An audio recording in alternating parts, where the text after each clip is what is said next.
birthday lang ni Birthday Victor. lang. Yan. Dahil birthday ni Victor ay nag-special session Oh. ang Senado. O, diba? Yun pala yun. Kasi magiging 13 na sila. Kasi tumawid na ng bakod si Senator Joel Villanueva.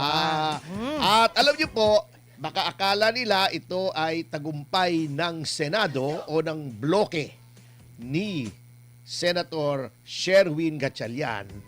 Ay ito po ay yung nangyayari rito ay isang madilim na araw para sa kasarinlan o independence ng ating Senado. Aray Yan. ko. Mm. Kasi, unang-una, bakit pinatawag tong special session na to? Huwag na tayong maglokohan pa rito, Mr. President. When I say Mr. President Marcos Jr. Pinatawag nyo rito kasi gusto nyong kontrolin ang Senado. Pinatawag nyo to kasi para mawala yung gulos sapagkat na-pressure nyo na si Senator Joel Villanueva na lumipat sa bakod ng grupo ni Gatchalian. At paano nyo na-pressure sapagkat may mga kaso po na nakaamba laban kay Joel Villanueva mula sa tuta ninyong ombudsman. Huwag na tayo maglokohan pa. Yan lang po yan ha. Huwag nyo nang insultuhin ang aming talino, ang talino ng mga Pilipino. Alam po namin kung ano pong nangyari dyan. Sinampulan nyo si Jinggoy, nakulong, at sinabi nyo kay Joel Villanueva, pag hindi ka lumipat, pag nagmatigas ka dyan, ay yan din ang sasapitin ninyo. Kasi nyo, mas madaling takutin si Joel Villanueva, tumawid. Okay, that's number 1. Wasak na po ang kasarinlan ng Senado. Klarong-klaro po sa sinabi ni Senator Gatchalian. Kaya sila mag-special session kasi gusto ng Malacanang, gusto ng Malacanang na maayos yung gulo. Gusto ng Malacanang.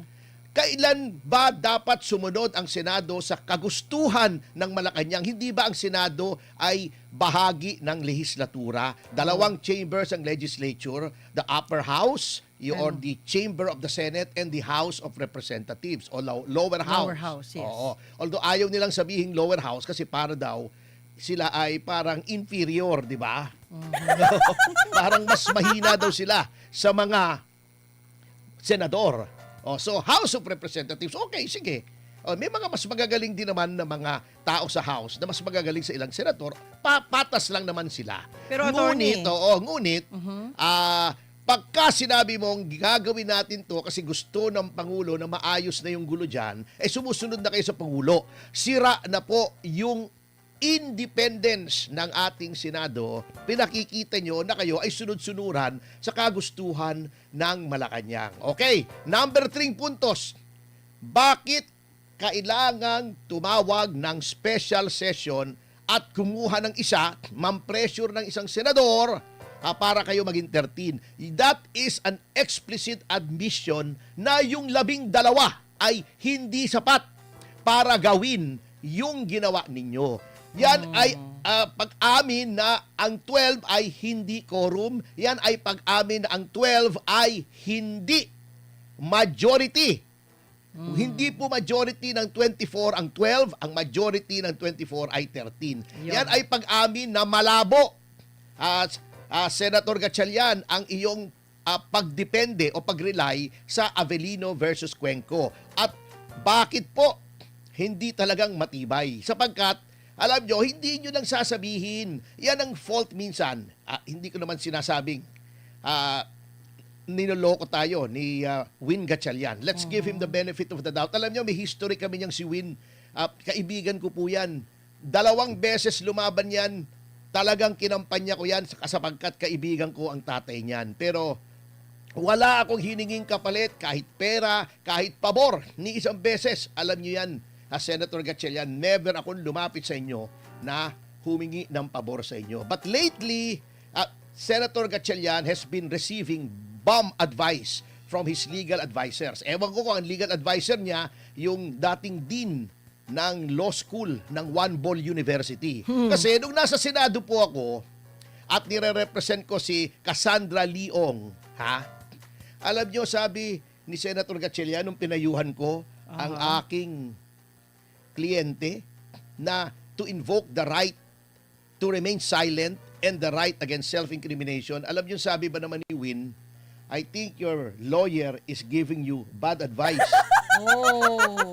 Paano naging bad advice yung rights ng Constitution? So ako, sumama ang loob ko kasi alam kong kaibigan ko siya, ayoko namang mang-away doon at nakakahiya naman, senador siya. I wrote him a 5-page letter. Sabi ko, Win, alam mo, mahal kita, kaibigan kita, pero huwag kang makikinig kung kani-kanino. Eto, pinakita ko sa kanya lahat ng batas, lahat ng desisyon ng Korte Suprema na nagsasabing the right against self-incrimination and the right to remain silent is available sa lahat ng proceedings, maging kriminal, maging civil, maging administrative, at pati na sa Senado. Ayun. Nakalagay po roon sa klarong-klaro. Kaya tumawag sa akin yung kanyang staff, sabi ni staff niya, si Ana yung pangalan. Sabi ni Senator, sorry daw, sabi ko, pambihira naman siya Akako, kailangan pa ba naman sabihin niya in public? Pero that being as it is, etong advice na ito ay mali na naman para sa akin. Yung reliance sa Avellino versus Cuenco, yan ang sinasabi ko nga na ang batas, hindi ko po sinasabing kapag ikaw ay hindi abogado ay hindi mo alam ang batas. Meron ngang mga abogado hindi alam ang batas Katulad ni Representative Luis di ba? Grabe na yan. Di ba? Kasi napakapangit nga nung mga sinasabi niya tungkol sa batas. Kala ko madilim yung batas. At kaya po ko nga, si Representative Sendanya, tabingi ang pangangatuwiran. Ayun na. Kasi nga, ang batas po, pinag-aaralan po talaga yan. Mahirap. Hindi ko nilalait yung mga hindi abogado. Kasi, we have to admit, parang ako, pagka sinabi, ako nakapag-aral tayo, di ba? Graduate tayo ng law. Pero pag sinabi mo sa akin, pare, drawing ka nga ng plano ng bahay. Malabo. Ba, hindi pwede. Maguguho yung bahay na yun. Parang flood control project yun, no? Di ba? Oo naman. Kasi, hindi ko kaya. Bagamat nakapag-aral tayo, medyo metalino naman tayo ng konti, hindi natin kaya, hindi natin linya yon.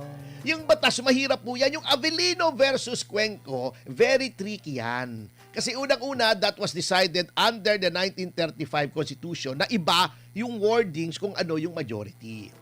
Number 2, sinabi na mismo ng Korte Suprema doon sa Avellino versus Cuenco na etong kasong to is dependent on the peculiar circumstances of the Senate at the time. Ano yung peculiar circumstances?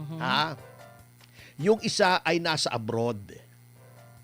Therefore, beyond the reach of the compulsory processes of the Senate.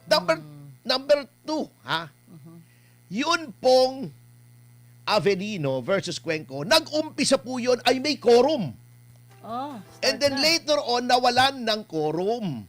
Okay. Ito po, nag-umpisa, wala ng quorum yung ginawa ni Gatchalian. Okay?